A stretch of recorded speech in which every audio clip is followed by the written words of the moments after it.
সেনাবাহিনীর কমিশনপ্রাপ্ত কর্মকর্তাদের এক্সিকিউটিভ ম্যাজিস্ট্রেসির ক্ষমতা আরও 2 মাস বাড়িয়ে প্রজ্ঞাপন জারি করেছে সরকার। রোববার জনপ্রশাসন মন্ত্রণালয় থেকে এ সংক্রান্ত প্রজ্ঞাপন জারি করা হয়।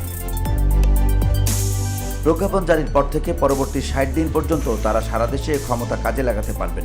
এ বিষয়ে প্রজ্ঞাপনে বলা হয়েছে, the code of criminal procedure 1998-এর 12 ও 17 ধারা অনুযায়ী সশস্ত্র বাহিনীতে কর্মরত সেনাবাহিনীর ক্যাপ্টেন ও তদূর্ধ্ব সমপদমর্যাদার কমিশন কর্মকর্তারা সারা দেশে এই ক্ষমতা কাজে লাগাতে পারবেন।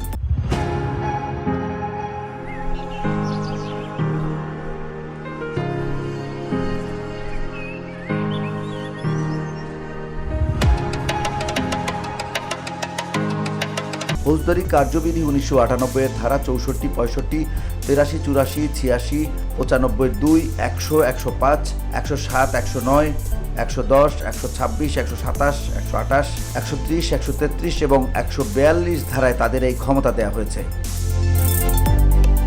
VOD Bangla news desk.